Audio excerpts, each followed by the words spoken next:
Hello everyone, welcome to our channel little chef and mom. आज मी काजू कतली करते आहे. अचानक ठरले, अगोदर घरामध्ये चेक केलं की काजू आहेत का, तर बऱ्यापैकी क्वांटिटीमध्ये होते काजू, पण मी 1 वाटी घेतलेले आहेत. हे रेग्युलर भाजीसाठी वापरते ते काजू आहेत. आता आयत्या वेळेला मला दुसरे काजू नव्हते माझ्याकडे. याच्यापेक्षा मोठा आणि पांढरा शुभ्र काजू पण आहे मार्केटमध्ये आणि चूर पण असतो. तर बाहेरची आपण आयती काजू कतली घेतो तर त्यामध्ये भरपूर भेसळ पण असते आणि वेस्टेज चूरपासून ती बनवलेली असते. त्यापेक्षा आपण घरी जर केली ना तर आपल्या लक्षात येईल की इतका काही खर्च पण येत नाही आणि खूप अवघड प्रोसेस पण नाही आहे याची. खूप म्हणजे महाग पण असते काजू कतली बाहेरची आणि सगळ्यात महत्त्वाचं म्हणजे ती खूप गोड असते. तर इथे मी 2 तास काजू भिजवलेले आहेत. 2 तासात हे काही प्रॉपर म्हणजे भिजले नव्हते, त्यामुळे मग मी आणखी 1 तास ठेवले. तर टोटल 2.25 तास वगैरे मी काजू भिजवले आणि त्याला एकदाच वॉश केलं. खरं तर मी 2-3 वेळेस वॉश करायला हवं होतं, जेणेकरून ते आणखीन पांढरे शुभ्र दिसले असते, परंतु हरकत नाही, थोडासा कलरमध्ये फरक पडेल. बारीक मिक्सरमधनं वाटून घेते. कोरडं वाटायला थोडंसं अवघड जातं. मध्ये 1-2 चमचेच मी पाणी टाकलेलं आहे आणि थोडंसं असं घट्टसर आता हे वाटून झालेलं आहे. जास्त पाणी याला चालत नाही, त्यामुळे 2-3 चमचेच पाण्याचा वापर करून हे वाटून घ्यायचं.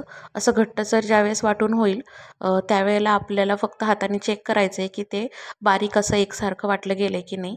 आता हे प्रॉपर वाटलं गेलेलं आहे. याच्यामध्ये आपल्याला साखर मिक्स करायची आहे आणि काजू मिक्सरमधनं वाटतानाच ती त्यावेळेस ॲड करायची आहे. पण अगोदर जमेल तितके काजू बारीक करून घ्यायचे आणि मगच साखर ॲड करायची. साखर टाकायची अगोदर घाई करायची नाही आणि साखर टाकल्याच्या नंतर जास्त वेळ मिक्सर फिरवायचं नाही. प्रमाण सांगते, 1 वाटी काजूसाठी अर्धी वाटी साखर मी वापरलेली आहे, पिठी साखर. ज्यांना जास्त गोड आवडतं त्यांनी पाऊण वाटी वापरली तरी चालते. मस्त अशी फाईन पेस्ट करून घ्यायची. नॉनस्टिकचा पॅन घ्यायचा, पेस्ट अशा पद्धतीने मंद गॅसवरती शिजवून घ्यायची.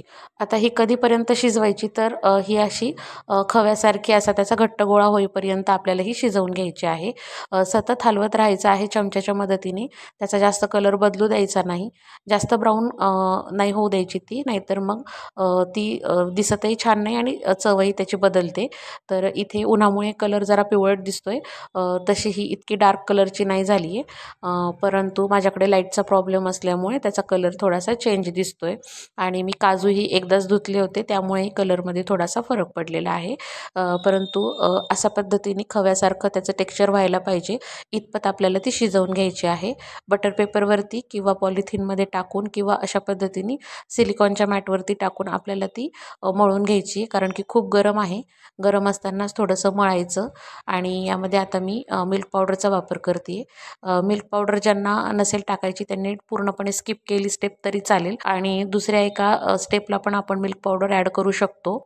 आता मी हे सगळं काढून घेतल्याच्या नंतर यामध्ये ॲड करते आणि मळून घेते. याच्याऐवजी तुम्ही ज्यावेळेस पेस्ट शिजवत असता, पेस्ट पॅनमध्ये टाकल्याच्या नंतर लगेचच मिल्क पावडर टाकून सगळं सोबतच शिजवून घेऊ शकता. त्याही पद्धतीने चालते, ह्याही पद्धतीने चालते. मिल्क पावडर नाही टाकली तरीही चालते, परंतु मिल्क पावडरनी टेस्ट खूप छान येते काजू कतलीला. त्यामुळे मी तर म्हणेल की थोडीशी मिल्क पावडर टाकायची. किती टाकायची, तर मी येथे 1 मोठा चमचा भरून टाकलेली आहे. जास्त क्वांटिटी असेल तर 2-3 चमचे तुम्ही टाकू शकता. कमी जास्त झाले तरी काही फरक पडत नाही. पातळ असं मी लाटून घेणार आहे. आता हे थोडीशी जाड तुम्हाला आवडत असेल तर जाडही करू शकता. आता गोल जर ठेवला आपण हे तर जास्त वेस्टेज जातं, त्यामुळे मी त्याला हाताने पुन्हा असंच साईडने चौकोनी शेप दिलेला आहे. हाताने पण याला आपण थापून करू शकतो, कारण की अजून ते गरम आहे आणि सहजच ते पसरतं इकडं तिकडं. लाटण्याची गरज नाही एवढी. पूर्णपणे थंड होण्याच्या अगोदरच थोडंसं लाटून घ्यायचं आणि कट करून घ्यायचं. त्यानंतर सेट होतं ते आपोआपच थंड झाल्याच्या नंतर. तर मी अशा पद्धतीने त्याला थोडासा चौकोनी शेप देऊन घेते, जेणेकरून साईडचं जास्त कटमध्ये जात नाही. आणि तसंही प्रॉपर एवढा शेप जर द्यायचा नसेल तर गोल पोळीसारखं लाटून त्याला आपण शंकरपाळीसारखं कापलं किंवा चौकोन कापलं तरीही चालतं. तर अशा पद्धतीने मी थोडंसं साईड त्याच्या दुमडून घेतलेल्या आहेत हातानेच आणि त्याला आता एकसारखं एका लेवलचं लाटण्याच्या मदतीने करून घेते आणि त्याचे काप करणार आहे. तर काप मी शंकरपाळीच्या शेपमध्येच केले, परंतु इतके काही प्रॉपर ते झाले नव्हते. तरी पण चवीला आणि टेक्स्चर अगदी प्रॉपर झालं होतं काजू कतलीचं. आता तुम्ही बघू शकता, आपण चौकोन करून घेतल्यामुळे साईडचं अगदीच कमी वेस्टेज निघतंय आणि वेस्टेज म्हणजे ते काही वाया जात नाही, ते पण अर्थात खाल्लं जातं, पण शेप आपल्याला परत परत मोडून करावा लागत नाही. त्यामुळे मी असं चौकोन करून घेतलं होतं हातानेच. आता काही छोट्या आणि काही मोठ्या अशा मी करते आहे डेकोरेशनसाठी. आणि त्याच्यावरती चांदीचा वर्क लावते. खरं तर वर्क आम्हाला कोणाला आवडत नाही लावलेला, परंतु होता घरामध्ये थोडासा आणि चांगलं दिसेल यासाठी मी थोडंसं लावते आहे. मुलं तर म्हणत होते लावूच नको, परंतु मी वरतून थोडासा लावते आहे. पूर्ण आपण पेपर असा त्याच्यावरती घासून लावू शकतो, पण पूर्ण सिल्वर मला करायचं नव्हतं, त्यामुळे थोडासा वर्क लावून मी डेकोरेशन करते आहे. आणि काजू कतली टेस्टला छान झाली होती. रेसिपी आवडली असेल तुम्हाला तर तुम्ही अशा पद्धतीने ट्राय करून पहा. ही खूप सोपी मेथड आहे.